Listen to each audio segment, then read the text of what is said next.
Yeah, hi. Alrighty, folks, ladies and gentlemen, it is time for your very late out of date SmackDown review. So, SmackDown happened, and I'm recording this video literally after Money in the Bank. The reason why I didn't do the SmackDown review earlier is because, busy life, right? Things to do. As much as I would have loved to record this video before Money in the Bank, it is what it is. But hey, I'm sure it's not a big deal, and hope you all enjoy regardless. So the show started with Seth Rollins. So basically, they did this thing where Raw and SmackDown stars were on the Go Home show for Money in the Bank. So that technically was the true Go Home show for Money in the Bank with SmackDown. They had a bunch of Raw guys on the show, and it just is safe to say that they should just probably end the brand split. In all honesty, there's really no need for a brand split. Like I hate the brand split, and I don't think there needs to be a brand split. And they kind of proved it tonight or on this show. I will say the show for a go home show, it actually felt more so like a go home show. I will give credit to that. I give credit that this show wasn't that bad. And I will also say this: there were some positives with this go home show.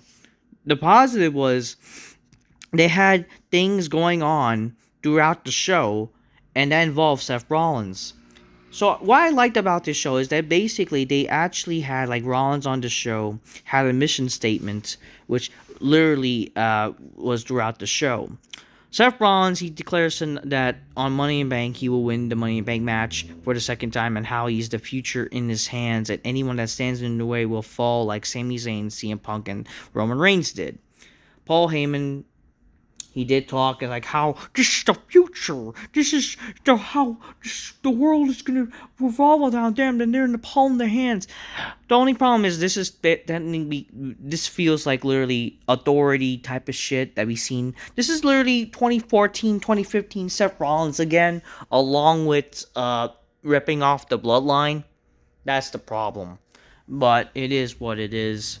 Um, what was cool that happened was you had Solo's bloodline coming out, right? And Solo's bloodline came out, and this was actually kind of cool. It looked cool, right? They had Solo says that he sees Seth Rollins has his own version of the bloodline, but none of them will stop him from winning Money in the Bank and have the power that comes with it. Seth declares that Solo is threatening the faction of the future of WWE, and Solo's own family would rather stab him in his back than be on his back. And kind of imagine how, what's wrong, Jacob? Are you a stooge, or are you just Solo's bitch or whatever? So that's got like, a little dissension with each other.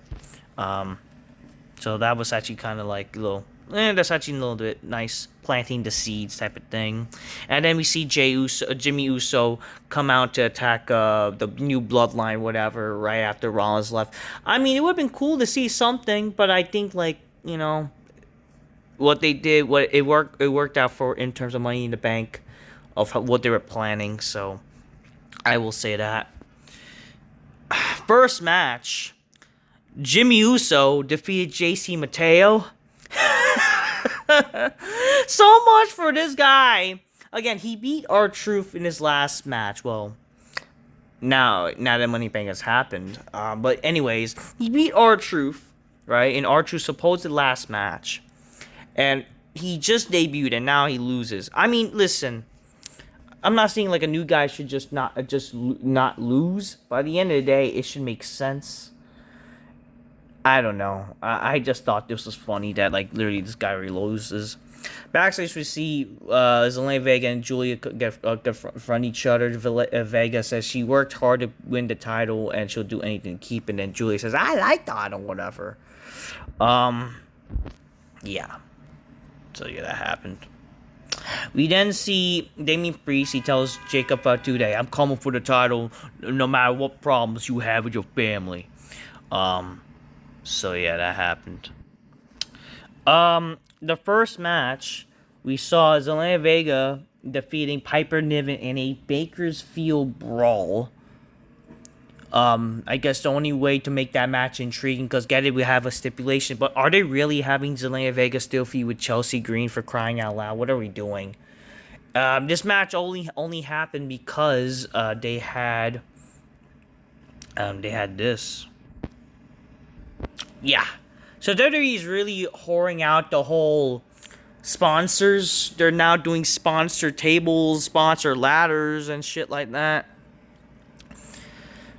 I don't hate it. I'm not like gonna act like this is the worst thing in the world, but just like I do think the idea of, this is where I would say the positive is Vince McMahon, right? Is that he believes that a wrestling ring should be, non-logoed. Same thing with ladders and chairs, because then when you advertise, it's like it takes away from the moment. I do agree with that. But I'm not gonna complain like if it's like few tables and whatever where that happens to have sponsors or whatever. But like if it becomes a recurring thing all the time, I do think that does take away from the moment of like getting to know the moment, right? It takes you away from the moment. So Julia, she attacked Zelina, or she did help Zelina Vega, but then she attacks her. I don't even care. Listen, Julia is a cute chick, whatever, but she gets no reaction. LA Knight cuts a promo before his match against Aleister Black. LA Knight says, this is gonna be my third time in a Money in the Bank match, and they say third time's the charm. Yeah, this is third time's the charm. You have all these people. You got Penta or whatever. You got Andrade. You got Solo, who have a big issue all the time, and you have Seth Rollins, who we haven't been frequently charged by you. What a stooge you are. Well, yeah, with your actions recently and whatever. And yeah, he says like, oh, it's gonna lead. It's gonna leave the PAT, and I'm gonna win Money in the Bank. Yeah. Again, LA Knight got a good promo. Then eventually LA Knight versus Aleister Black happens. The match happens because Aleister felt like he should have won Money in the Bank, or whatever. I will say this, for a match with LA Knight and Aleister Black, a match that didn't really have a story, right? I will say this, the match was actually not bad. It was a good match, I felt. For a TV match, I actually felt it was actually a good match. It was a good little match. It ended in disqualification to make both men look strong, which I think that was good. It ended with Braun Breaker, Rollins' group with Braun Breaker and Reed attacking both of them. I like that. They did have a little, they had Aleister Black and Seth Rollins have a little moment, kind of trying to sell the moment, what happened in, I think, like years ago, their history, what happened to Aleister's eye and whatever, because he's trying to sell the ID, which I think that's a good little long term. I don't know why this is the case. I don't get it. So, Nick Aldis and Adam Pearce, they announced the King of the Ring tournament is returning at Night of Champions. Which just gives me the question, why don't you just make the fucking pay-per-view King and Queen of the Ring, for crying out loud? Like, why are they... Like, I don't get it. You did last year King and Queen of the Ring, the pay-per-view. Why don't you just bring back King of the Ring as the pay-per-view? Why are you doing fucking Night of Champions when we probably, what they might do is they might not even have all the titles on the fucking line. So why not just call it King and Queen of the Ring, for crying out loud? I mean, I would just rather they just call it King of the Ring, but whatever. I don't know. It's not my fucking company. I don't fucking... You then had Penta and the Creed brothers, along with Andrade. They confront each other before their little match, and match is made, because get it, they're trying to promote Worlds Collide that I don't really care for. So, yeah. I don't care. You have Jade Cargill talking about how she would have been nice to be Money in the Bank, but now she's focusing on Queen of the Ring. Then Charlotte says, I'm the queen, my pretty! And then, I think Alexa Bliss showed up, and yeah, just... You had this little moment. Rhea Ripley gets interviewed how she will win Money in the Bank, or Alexa Bliss and whatever. They have a little confrontation, but then Stephanie back here comes out. Let's just say things got hot. This is a good little image. Let's just say. So the babyface won. The babyface woman, which is Alexa, Rhea, and back here, they defeated Roxanne, Julia, and Naomi. Good stuff. Good stuff. Astastic, I would say. Astastic. It was a... Alright. Uh-oh. So this happened. So Jacob Fatu overheard Solo saying that, oh, Jacob's old gas, no brains. And that kind of like, so a little Batista moment. Yeah. So that happened. Again, I would have liked, in the show, Rollins, well, actually, I'm going to get to it, so.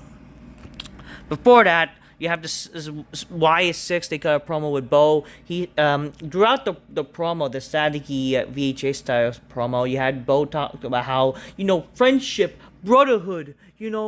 Everyone believes they're all brothers, but I had a brother and he was taken away. Let's see SmackDown Tag Division if they're all brotherly love and whatever.